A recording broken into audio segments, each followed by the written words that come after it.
All right, so today we're going to dig into Elon Musk and Tesla. Oh, cool. I figure you're probably like me and Eric are pretty interested in, what he's got planned. Oh, yeah, for sure. Especially beyond, just making electric cars. Right. We got this really interesting report from EV in Focus. Okay. And it's a really interesting deep dive into Tesla's recent performance and all the interesting stuff Musk keeps saying about the future. Like, I think a lot of us kind of just assume that, CEOs are all about bigger sales every year. Right. More.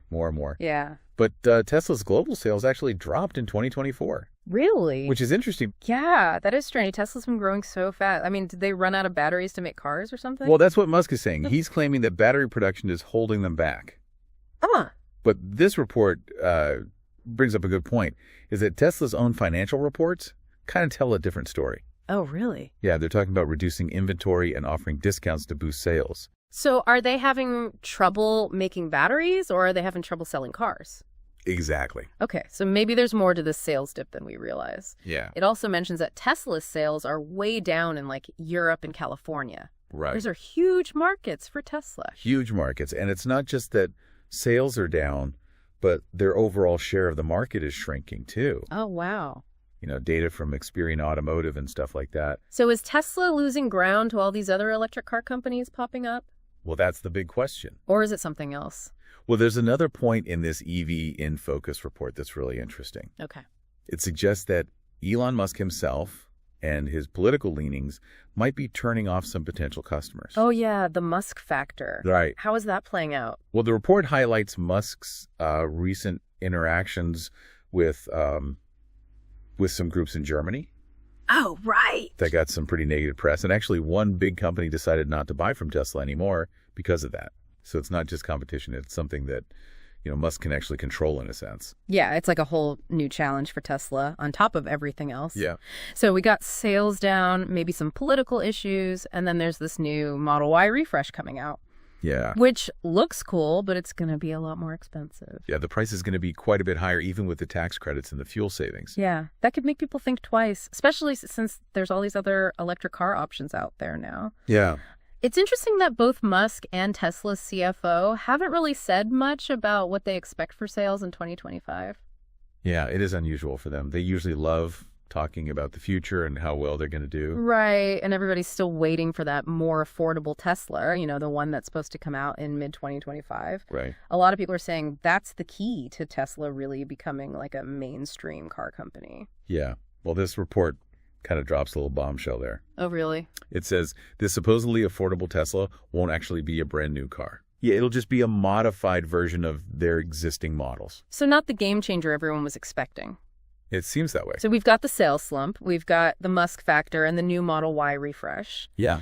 But Musk has all these other things going on, too. Oh, he does? All right, let's dig into those. This report really dives into Musk's vision for these Tesla semi-trucks, especially when it comes to autonomous driving. Oh, yeah, right? Remember those early videos? I do. Of the semi cruising along the highway? Yeah. It looked so futuristic. Yeah. Well, the report gives us a little peek at Musk's timeline for the semi.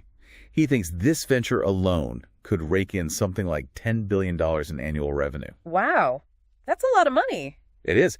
But, think of all the money that companies spend on trucking and shipping. True. So this ties right back to his bigger ambitions, right? He's not just interested in making cars. He's thinking about how to revolutionize transportation using autonomous driving and robotics to change how things move around the world. So the semi-trucks are almost like a stepping stone to something even bigger.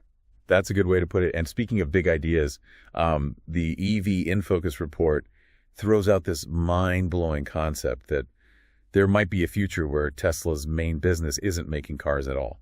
Wait, hold on. Are you saying there might be a day when Tesla doesn't even make cars? It sounds crazy, yeah. Right? Yeah. But Musk is completely focused on perfecting something called full self-driving, or FSD. Oh, yeah, right? FSD. It's the software that allows the car to drive itself.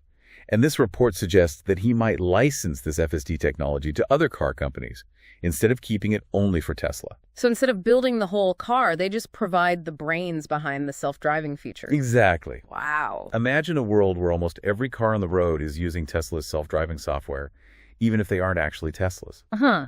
The report even suggests that Tesla might actually stop making cars altogether and become solely a software company. Really? Yeah. That's a pretty radical shift. It is. But it does seem like something Musk would do. It does. So basically, think of it like the autopilot on a plane. Okay. But for your car, it can handle most driving situations on its own. That's what Musk is aiming for with this FSD. That makes sense. But even if this FSD tech is as good as Musk says it is, wouldn't other car companies be kind of hesitant to rely on their biggest competitor for something so important? That's a great question, and the report addresses that too. But Musk seems to think that once his unsupervised FSD is proven safe and reliable, then all the other companies will have no choice but to use it to stay competitive. He even calls it a monopoly software product. Wow. So he thinks that Tesla will become like a tech giant like Google or Microsoft, but for the car industry. Exactly. They would shift from selling hardware, the actual cars, to selling software and services. And business-wise, that's a much easier model to scale up. They don't have to worry about building factories and managing complex supply chains. True. They wouldn't be limited by how many cars they could actually make. And we've actually seen them do something similar with their solar roof product. They originally wanted to install everything themselves, but now they mostly just supply the solar roof tiles to other companies who do the installation. So they're already kind of used to the idea of letting other companies handle parts of their business. It could be a sign of things to come. Maybe selling cars is just the first step. The goal is to be the brains behind all the self-driving cars in the future, no matter who makes them. That's a pretty audacious vision. It is. But the report also highlights some potential roadblocks. Like, for example, Musk wants to launch this unsupervised FSD in Austin, Texas, as early as June this year, and have Tesla cars operating as robotaxis, picking up and dropping off passengers without a human driver. June of this year. Yeah. That's incredibly soon. I mean, self-driving technology is still really new, and a lot of people are still skeptical about it. You're right. There are a lot of technical, regulatory, even ethical questions that need to be answered before we see fleets of robotaxis everywhere. I mean, think about it. Would you just hop into a car with no driver, and what happens if something goes wrong? Who's responsible? Exactly. And the report actually brings up some other potential problems with this whole robotaxi idea. Like what? Well, for one, people might not actually want to use their own cars as robotaxis. Oh, yeah, that's a good point. It's one thing to rent out a spare room on Airbnb, but letting strangers drive around in your car is another thing entirely. Right. And what about the wear and tear on your car? Yeah. The report also mentions new technologies like vehicle-to-everything. V2X might make people even less interested in sharing their cars. V2X, what's that? Basically, it's a way for your car to interact with other things, like your house or the power grid. So you could use your electric car to power your home during a blackout, or even sell energy back to the electric company when you're not using it. Oh, wow. That sounds pretty cool. Right. And if that becomes really common, people might want to keep their cars for themselves instead of letting them roam around as robotaxis. So even if Musk is right about the potential of this FSD thing, there are still a lot of things that could affect how it actually works in real life. Totally. Yeah. But even if the robotaxi thing doesn't pan out exactly as he plans, there's still the possibility of licensing FSD to other car companies. Oh, right. The report even says he's already talking to some of the big automakers about it. So even if Tesla stopped making cars entirely, they could still have a huge impact on the entire car industry. Exactly. And the report even suggests that this could be a deliberate strategy on Musk's part. Yeah. Build a company, make it successful, and then leverage that success to launch something even bigger and bolder. It's like he's playing the long game, thinking way beyond just selling cars. Definitely. And it really makes you wonder, is this just a change in strategy for Tesla, or is it something bigger? Could this be a turning point for the entire car industry? It's possible, and if he succeeds, it could change a lot more than just how we get around it. It could impact how cities are designed, how we think about energy consumption, even how we work and live our lives. Yeah, it really does feel like we're seeing a completely different future. It's one where Tesla isn't just a car company, but it's like this huge tech company that's changing how transportation works all over the world. It is. Right. And it really makes you think, can he actually do it? Right. Like overcoming all those challenges, the technology regulations, how people feel about self-driving cars. Can he really create this Tesla-powered autonomous future he keeps talking about? Yeah, it really is a big question, and I guess we'll have to wait and see what happens. Yeah.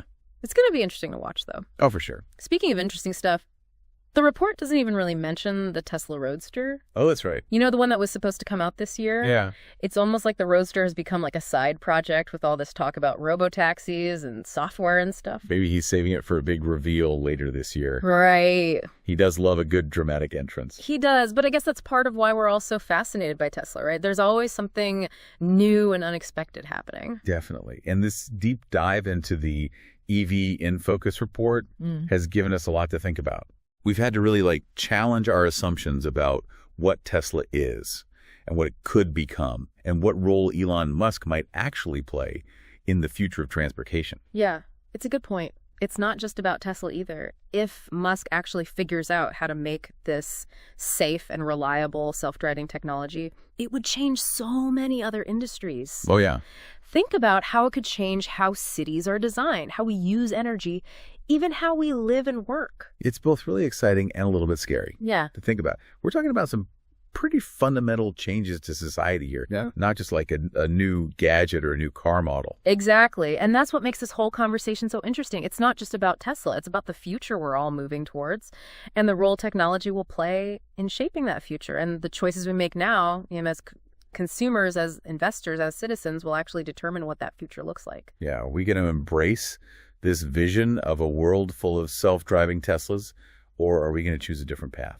Those are questions we all need to think about. There are no easy answers. No. And the stakes are pretty high. They are. So for all of you listening, we hope this is giving you a better understanding of what Elon Musk is trying to do with Tesla.